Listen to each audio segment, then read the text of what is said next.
అందరికీ praise Lord. Good morning. Welcome to today's వైనస్ programme అండి. ఈరోజు చక్కటి వాగ్దానం విందాము. మీరు లేచిన వెంటనే ఒక మంచి ప్రోత్సాహకరమైన వాగ్దానం విందాము. సామెతలు 11:17 దయగలవాడు తనకే మేలు చేసుకొనను. ఈరోజు దేవుడు మనకి చెప్తా ఉంటున్నాడు, నీకు మేలు కావాలా, నువ్వు దయ చూపించినట్లయితే నీకు నీవే మేలు చేసుకుంటావు. ఈ యొక్క వాక్యాన్ని ఆధారపడి నేను ఒక సంఘటన చెప్తా ఉంటాను. ఒక పేద ఆవిడ విధవరాలు, ఏమి లేవండి, చెప్పులు కూడా సరిగా లేవు, మరి చెప్పుల్లో కూడా రంధ్రాలు ఉన్నాయి, కొత్త చెప్పులు కొనుక్కోవడానికి కూడా డబ్బులు లేవు. కానీ ఒకరోజు ఆమె నడుచుకుంటూ వస్తుంది. వర్షకాలంలో నడుచుకుంటూ వస్తూ ఉంది. ఒక గొడుగు ఉంది, ఆ గొడుగుని పట్టుకొని నడుచుకుంటూ ఇంటికి వెళ్తూ ఉంటుంది మార్కెట్ నుంచి. అప్పుడే అందరూ ఆ వర్షానికి భయపడి అందరు జడిసి లోపలికి వెళ్ళిపోయి మరి గొడుగులు పట్టుకొని త్వరగా ఇంటికి వెళ్తూ ఉంటున్నారు. కానీ ఒక అతను మాత్రము చలికి వణికిపోతూ అక్కడ రోడ్డు పక్కన ఎక్కడ షెల్టర్ లేక ఇక్కడ దాచుకొని తెలియక అక్కడ నిలబడ్డాడు. ఈ యొక్క విధ్వరాలు, ఆమెకి చెప్పులు సరిగా లేదు, ఇల్లు సరిగా లేదు, బట్టలు సరిగా లేదు. కానీ అక్కడ పక్కనున్న అతను చూడ్డానికి ఆజానుభావుడుగా ఉన్నారు. ఆయన వణికిపోవడం చూసి జాలిపడి ఆమె ఏం చేసిందంటే, పర్లేదండి నా గొడుగు మీరు తీసుకోండి అని చెప్పేసి ఆయన గొడుగు ఇచ్చి ఇంటికి పంపించింది. ఆమె వర్షంలో తడుచుకుంటూ నానిపోతూ ఇంటికి వెళ్ళిపోయింది. మరుసటి రోజు అదే ఆజానుభావుడు ఆమె ఇంటి ముందు తలుపు తట్టి ఒక మాట చెప్తున్నాడు, నీవు చేసిన ఆ యొక్క సహాయము నా జీవితంలో చాలా గొప్ప సహాయం నేను అనుకుంటా. ఎందుకంటే నీవు ఇంత పేదరాలవి అయినా కూడా ఎదుటివారు బాధపడుతుంటే నువ్వు సహించలేకపోయావు.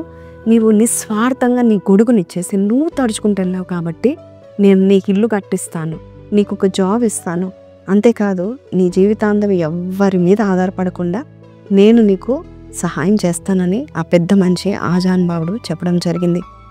చూసారండి, మన జీవితంలో కూడా ఆ చిన్న సహాయమే కదా, నేను చేసిన చిన్నదే కదా, మీకు తెలియదు. One act of kindness can open great doors.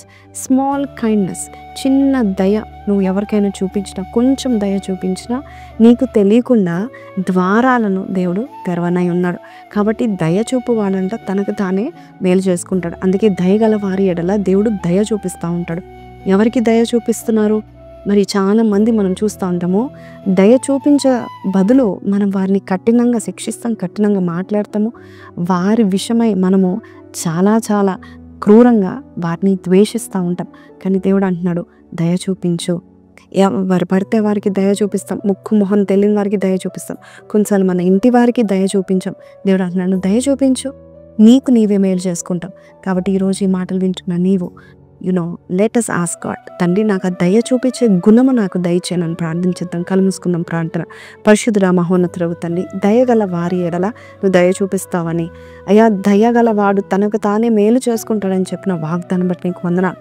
అయ్యా ఈరోజు ఎవరికి నాయన ప్రభా మేము దయ చూపించాలో మాకు ప్రేరేపణ పుట్టించండి. నీ ఆత్మ ప్రేరేపణతో నాయన ప్రతి ఒక్కరికి నీ ప్రేమ, నీ దయ, నీ కటాక్షము కనపరిచే వారికి చేసి నడిపించమని యేసు పరిశుద్ధ నామములో అడిగి వేడుకొంచున్నాం తండ్రి, ఆమేన్. సో ప్రేస్లో విన్నాం కదండి ఈ వాగ్దానము. కాబట్టి మీరు దయ చూపించడం స్టార్ట్ చేయండి. ఎవరికైనా బాధలున్న వారికి ఫోన్ చేసి దయగల మాటలతో మాట్లాడండి. లేక ఎవరినైనా మరి మీరు ద్వేషించినట్లయితే పువ్వులు పంపించండి, లేదంటే ఒక ఫోన్ కాల్ చేయండి. డూ సంథింగ్, మంచి కార్యాలు చేయండి. ఎందుకంటే దయగల వారి పట్ల దేవుడు దయను చూపిస్తూ ఉంటాడు. నీ ఎడల మహాకృప కలిగి ఉన్న దేవుడు నీ దయ బట్టి పనిచేస్తూ ఉంటాడు. కాబట్టి ఈ వాగ్దానం మీతో మాట్లాడినట్లయితే any act of kindness will open great doors అని పెట్టండి. May God bless you. Have a blessed day. See you tomorrow. Praise lord.